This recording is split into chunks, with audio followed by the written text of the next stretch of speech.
Assalamualaikum warahmatullahi wabarakatuh. Kali ini kelompok 3 akan mempresentasikan statistical quality control yang terdiri dari saya, Dito, terus ada Fahrel, ada Monica, dan ada Jingga. Latar belakang dalam teknik sipil, pengendalian mutu sangat penting untuk memastikan hasil pekerjaan sesuai standar yang telah ditetapkan. Variasi pada pekerjaan konstruksi seperti beton, jalan, drainase, maupun jalur pedestrian dapat mempengaruhi kualitas dan keamanan struktur. Statistical quality control digunakan untuk membantu proses pengawasan kualitas dengan metode statistik sehingga penyimpangan dapat diketahui lebih cepat dan lebih akurat. Dengan adanya SQC, proses konstruksi dapat lebih konsisten, efisien, dan meminimalkan kesalahan pekerjaan. Rumusan masalahnya yang pertama, apa yang dimaksud dengan statistical quality control? Yang kedua, apa perbedaan quality control dan quality assurance? Yang ketiga, apa fungsi control chart dalam teknik sipil? Yang keempat, bagaimana cara mengidentifikasi outlier atau penyimpangan data? Tujuan penulisannya yang pertama menjelaskan konsep statistical quality control, yang kedua menjelaskan perbedaan QC dan QA, yang ketiga menjelaskan fungsi dan komponen control chart, yang keempat mengidentifikasi outlier dan penyimpangan data. Baik, jadi kita lanjut ke definisi statistical quality control. Menurut beberapa ahli, yang pertama itu menurut Gaspers tahun 2005, SQC merupakan teknik pengendalian kualitas yang dilakukan menggunakan pendekatan statistik untuk memastikan proses produksi berjalan sesuai standar yang diterapkan. Lalu untuk menurut Heiser dan Render pada tahun 2015, SQC adalah berbagai teknik statistik yang digunakan untuk mengevaluasi kualitas dan membantu pengambilan keputusan dalam pengendalian mutu. Lalu menurut Montgomery pada tahun 2019, Statistical Quality Control atau SQC adalah penggunaan metode statistik untuk mengukur, memonitor, mengendalikan, dan meningkatkan kualitas suatu proses atau produk. Pentingnya statistical quality control itu dalam teknik sipil itu yaitu menjaga mutu pekerjaan konstruksi, mengontrol variasi proses pekerjaan, mengurangi kemungkinan kegagalan struktur, memastikan pekerjaan sesuai spesifikasi teknis, membantu evaluasi dan pengawasan proyek. Sedangkan untuk contoh penerapan itu seperti pengendalian mutu beton, pengawasan ketebalan jalan, pengukuran dimensi struktur, dan pemeriksaan kualitas material. Lalu, dampak jika tidak ada SQC itu adalah banyak pekerjaan yang tidak sesuai standar, pemborosan material dan biaya, risiko kerusakan konstruksi meningkat, dan umur bangunan menjadi lebih pendek. Lalu kita akan lanjut ke quality control. Menurut Heiser dan Render pada tahun 2015, QC merupakan aktivitas pengawasan yang digunakan untuk mengukur kualitas produk atau hasil kerja agar sesuai dengan spesifikasi. Untuk karakteristik QC sendiri itu fokus pada hasil akhir pekerjaan. Lalu dia bersifat korektif, lalu menggunakan inspeksi dan pengujian dan dilakukan saat dan setelah pekerjaan. Contoh QC itu dalam dunia teknik sipil yaitu adalah uji selam beton, uji kuat tekan beton, pengukuran ketebalan jalan, dan pemeriksaan dimensi struktur. Sedangkan Quality Assurance atau QA itu adalah menurut Nasution tahun 2015, Quality Assurance adalah seluruh kegiatan terencana dan sistematis yang diterapkan dalam sistem mutu untuk memberikan kepercayaan bahwa produk atau jasa memenuhi standar kualitas. Sedangkan untuk karakteristik QA itu fokus pada proses kerja.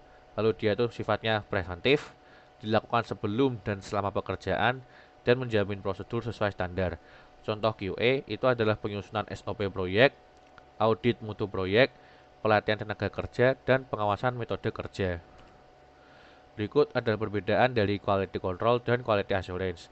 Dari fokus, untuk quality control itu adalah fokus pada hasil pekerjaan, sedangkan quality assurance atau QA itu adalah proses pekerjaan. Untuk tujuan sendiri, QC itu untuk menemukan dan memperbaiki cacat atau ketidaksesuaian, sedangkan QA itu adalah mencegah cacat atau ketidaksesuaian. Untuk sifatnya sendiri, QC itu adalah korektif, sedangkan QA itu adalah preventif.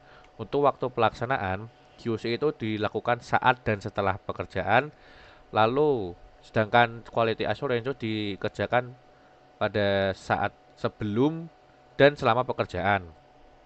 Untuk pendekatannya sendiri, QC itu lebih ke inspeksi dan pengujian, sedangkan QA itu lebih ke sistem dan prosedur. Lalu untuk orientasi dari QC sendiri itu adalah produk atau hasil kerja, sedangkan QA itu adalah sistem manajemen mutu. Untuk aktivitas utama yang dilakukan pada QC itu adalah pemeriksaan, pengukuran, dan pengujian. Sedangkan QA itu adalah perencanaan mutu, audit, dan SOP. Untuk pelaksananya sendiri biasanya di QC itu adalah tim pengawas mutu atau laboratorium, sedangkan QA itu dari manajemen proyek dan sistem mutu. Tujuan akhir dari QC sendiri itu adalah menjamin hasil sesuai spesifikasi, sedangkan QA itu adalah menjamin proses berjalan benar. Untuk contohnya sendiri di QC itu adalah uji kuat tekan beton, sedangkan di QA itu adalah penyusunan metode kerja proyek. Selanjutnya, definisi control chart. Menurut R.S. Leavenworth, control chart adalah grafik dengan mencantumkan batas maksimum dan batas minimum yang merupakan batas daerah pengendalian. Menurut Basterfield tahun 2011, control chart are an outstanding techniques for problem solving and resulting quality improvement. Menurut Heiser dan Render tahun 2015, control chart adalah bagian kendali gambaran grafik di atas jalan dengan waktu yang menunjukkan batas atas dan batas dan bawah proses yang ingin kita kendalikan. Pentingnya control chart, yang pertama fungsi dalam teknik sipil, mengurangi rework, membantu monitoring proyek jangka panjang, resiko kegagalan struktur dapat diminimalkan, mengidentifikasi variasi proses produksi material, perbaikan berkelanjutan di lapangan dengan plan, do, check, and action. Contoh penerapannya, yang pertama kuat tekan beton, yang kedua ketebalan lapisan aspal, yang ketiga uji selam beton, yang keempat pemeriksaan kualitas las. Jenis control chart yang sering dipakai, yang pertama X-bar chart itu untuk rata-rata sampel, yang kedua range chart itu untuk variasi atau rentang data, yang ketiga P-chart jumlah barang rusak keseluruhan, yang keempat C-chart untuk jumlah barang rusak per unit. Komponen control chart yang pertama ada central line atau CL, adalah garis tengah yang mewakili nilai rata-rata dari karakteristik kualitas yang sesuai dengan kondisi terkendali. Yang kedua, upper control line adalah komponen dari peta kendali atau control chart yang mewakili batas atas dari variasi yang dapat diterima dalam suatu proses. Yang ketiga, lower control line adalah komponen dari peta kendali control chart yang mewakili batas bawah dari variasi yang dapat diterima dalam suatu proses. Baik, selanjutnya ada definisi outlier dan penyimpangan data. Yang pertama, menurut Ghazali tahun 2018, outlier adalah kasus atau data yang memiliki karakteristik unik dan terlihat sangat berbeda dari observasi lainnya, sehingga dapat memengaruhi hasil analisis statistik. Lalu ada menurut Santoso tahun 2014, penyimpangan data adalah kondisi ketika data memiliki nilai yang terlalu tinggi atau terlalu rendah dibandingkan sebagian besar data lainnya, sehingga berpotensi mengganggu analisis. Kesimpulan outlier adalah data yang nilainya jauh berbeda dibandingkan data lainnya dalam suatu kumpulan data. Penyimpangan data terjadi ketika suatu hasil pengukuran tidak mengikuti pola umum atau berada di luar batas yang diharapkan. Selanjutnya, ada dampak outlier atau penyimpangan data. Yang pertama, mengubah nilai rata-rata mean sehingga hasil analisis menjadi kurang akurat. Yang kedua, memengaruhi standar deviasi dan hasil control chart. Yang ketiga, dapat menyebabkan kesimpulan yang salah dalam pengambilan keputusan proyek teknik sipil. Yang keempat, menunjukkan kemungkinan adanya kesalahan pengukuran, kerusakan alat, atau kondisi lapangan yang tidak normal. Ada cara mengidentifikasi. Di sini yang pertama ada box plot menggunakan SPSS atau Excel. Data yang berada di luar whisker dianggap outlier. Lalu ada metode IQR atau interquartile range. Ada IQR sama dengan kuartil 3 diambil kuartil 1.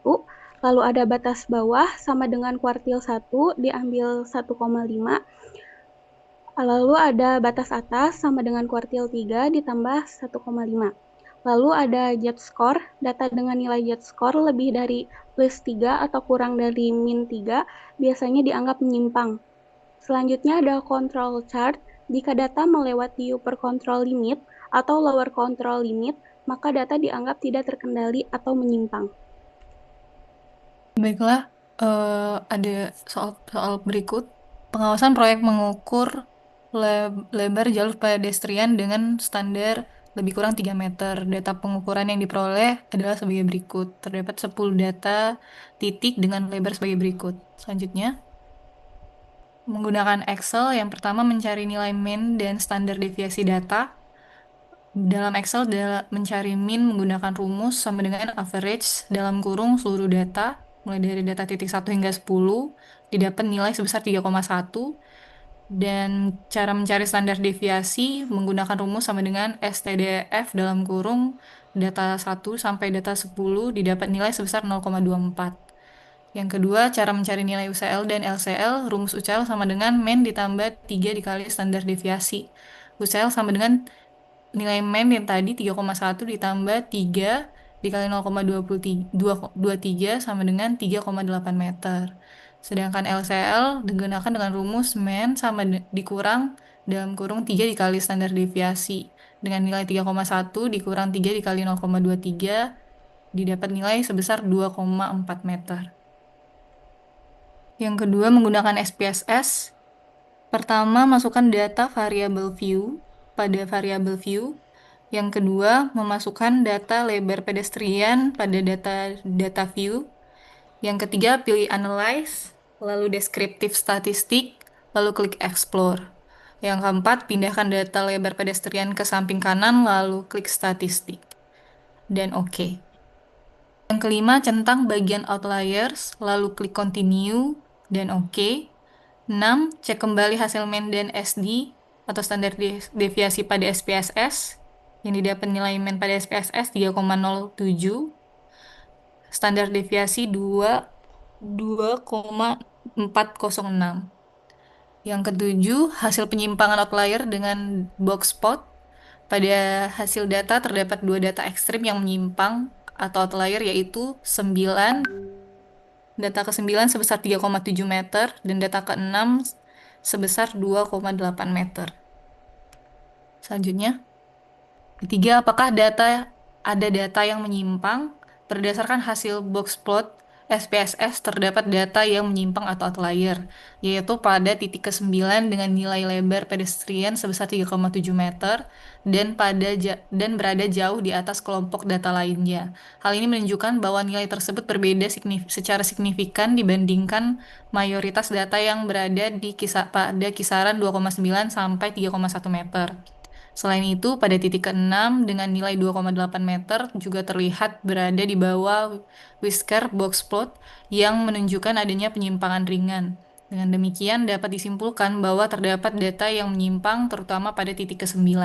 Penyimpangan ini kemungkinan disebabkan oleh kesalahan pengukuran, ketidaksesuaian pelaksanaan pekerjaan, atau kondisi lapangan tertentu. Keempat, apakah pekerjaan sudah konsisten? Berdasarkan hasil box plot, pekerjaan belum sepenuhnya konsisten. Hal ini terlihat dari adanya data outlier pada titik ke-9 dan dengan nilai 3,7 meter dan pada titik ke-6 dengan nilai 2,8 meter. Meskipun sebagian besar data berada di sekitar standar 3 meter dan menunjukkan bahwa mayoritas pekerjaan telah sesuai spesifikasi, keberadaan outlier menunjukkan bahwa masih terdapat variasi hasil pekerjaan di lapangan. Variasi tersebut menandakan bahwa proses pelaksanaan belum sepenuhnya seragam pada seluruh titik pengukuran. Oleh karena itu, pekerjaan dapat dikatakan cukup baik secara umum, tetapi belum sepenuhnya konsisten sehingga diperlukan evaluasi dan pengawasan lebih lanjut agar hasil pekerjaan lebih seragam dan sesuai standar yang ditetapkan. Selanjutnya ada kesimpulan.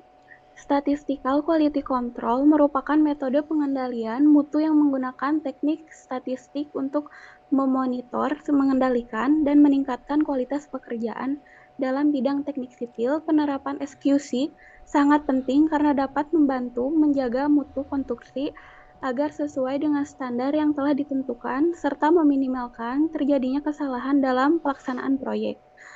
Lalu quality control atau QC dan quality assurance memiliki perbedaan dalam fokus pelaksanaannya.